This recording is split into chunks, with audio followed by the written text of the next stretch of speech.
Greetings. I'm talking to you today about an officer-involved shooting that occurred last month. Today we're releasing the body-worn camera footage to the media. In the past, it's been FPD's policy not to show that footage on our social media platforms. We're breaking from that policy today, and we'll be sharing limited footage in this video. The incident began when FPD received reports of someone firing off a gun in the downtown area. Officers searched for this man for hours as he walked through our downtown area, actively shooting a handgun. Once the officers contacted this individual, events unfolded rapidly. We've done our best to outline this incident here so you can understand what occurred. Hi, I'm Captain Kyle Dowdy of the Farmington Police Department's Professional Standards Division. I am here today to talk about an officer-involved shooting that occurred on May 10th, 2021. The information, audio, video, and pictures you're about to see are intended to provide details as we currently understand them about the event. This video may contain strong language as well as graphic images which may be disturbing to some people. Viewer discretion is advised.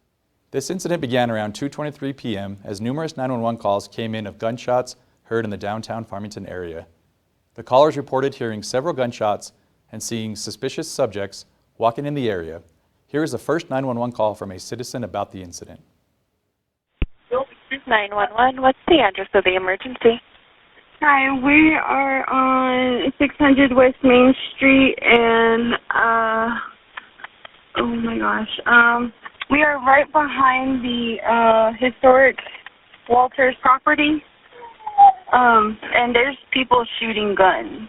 There's been 8 shots from one, and then there's another 4. Okay, really quick. Okay, tell me exactly what happened. Me and my colleague were talking, and we heard some weird noises, so we went outside. Well, she went to the window, and I went outside, and a man said, there's somebody shooting behind our building, and to get back inside. So I figured I better call. Yeah. Did you hear the gunshots? Yeah, we heard, and we were like, what the? One of my teachers about 5 minutes ago heard a round of gunshots going off. We're keeping the kids in and stuff. We don't have any idea what's going on or where it came from, other than it was up on the north side of our building. All right, was it close? Because we had a couple calls in that area. Fairly close. It was close enough that they heard it, and they're inside. As the suspect continued to walk through the area actively shooting, more 911 calls came in as officers searched the area for the shooter.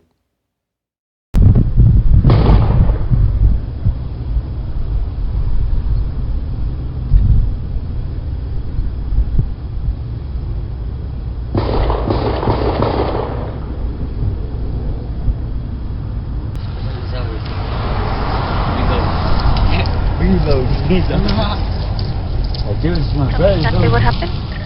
We keep hearing gunshots, or what sounds like gunshots, and we saw 2 homeless guys walking around acting really suspicious. They're actually walking around across the street from us between Broadway and Main. Okay. And can you see what they are wearing? Dark-colored clothes, like gray and black, 2 native men. One's wearing a black beanie. They're walking across Broadway by our building right now. They're both wearing black. Okay. Both have backpacks. What color are the backpacks? Black. Okay. Yeah, they're acting real suspicious, and they came from the area where we heard what sounded like gunshots. Okay. And do you know about how many shots you heard? The first group was about 6. The second group was about 5. Okay. They were about 5 minutes apart. Yes, ma'am. I want to report dozens of shots being fired. Possible 2 suspects going behind Heating and Metal Company off of Shorts. Okay. They took off running behind the building after there was 6 shots fired the second time, and they took off running through there. Okay. The first 8 shots, I don't know where they came from. Okay, I'm going to slow you down. 2 subjects took off running where? Behind the Heating and Metal Company off of Shorts. They're going through the alley behind Broadway Gifts and Flowers.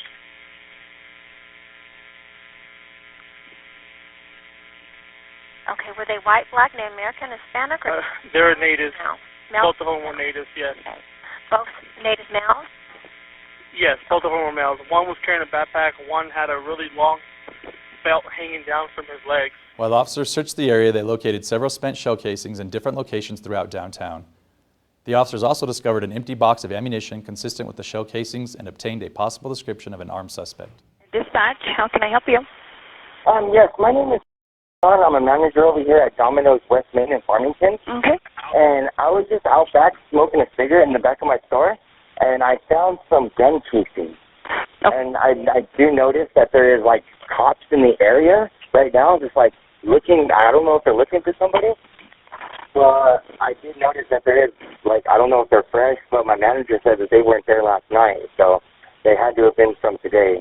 At approximately 4:14 p.m., another report of active shooting was received near Orchard Avenue and Animas Street. Officers saw a man in the area who matched the description given earlier. The on-duty sergeant coordinated a response with his officers to safely approach the shooter. As the officers exited their vehicles, the man picked up a gun from the ground. The man pointed the firearm at one of the officers and quickly walked towards him. 4 officers fired at the suspect. The suspect was injured and officers immediately ran to render aid. Officers applied tourniquets and held pressure on the wounds until emergency medical personnel arrived. The suspect was immediately transported to the hospital. He has been identified as 29-year-old Brian Benally and is still under medical care at a facility in Albuquerque. The gun Benally used was recovered fully loaded with a round in the chamber. Thankfully, there were no injuries to the officers or community members. The officers involved in the incident have been placed on administrative leave since the shooting, which is standard policy for the Farmington Police Department.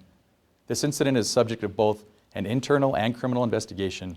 It will be reviewed by the 11th Judicial District Attorney's Office when completed. When we have officers involved in situations such as these, we do several things. First, we work with other agencies to handle the actual investigation. In this case, the Sheriff's Office and the San Juan County Regional Officer Involved Shooting Task Force direct the investigation. Second, FPD conducts an internal review to ensure our policies and training were followed. Finally, following the officer's statement to investigators, we release the video limited to the moments before, during, and immediately after the incident. Then, working with the San Juan County District Attorney's Office, the video is shown to the family.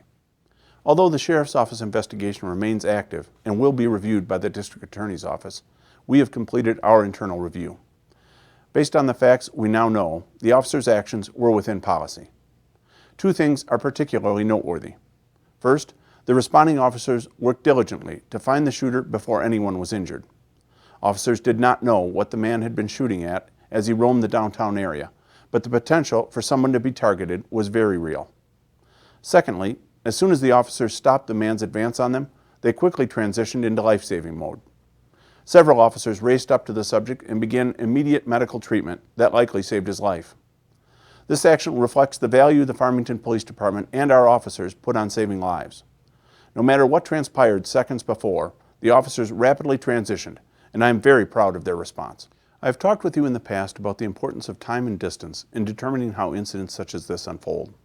The more time and distance officers have, the higher the likelihood of establishing rapport with the individual and resolving the incident peacefully. Unfortunately, oftentimes events unfold quickly, and that is what happened. As officers arrived, Mr. Benally at first started to walk in the opposite direction.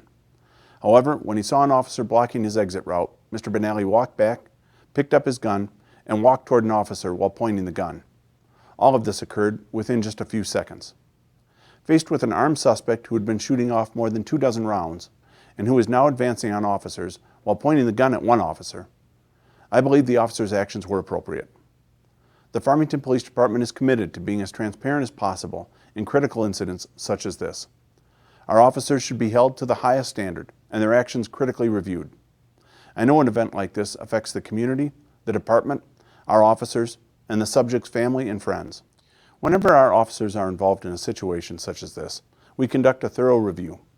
We take this very seriously, and we are currently examining everything that occurred to learn where we can improve. In this incident, I am very thankful that no officers or uninvolved citizens were hurt. I appreciate your patience as this continues to be investigated. Thank you.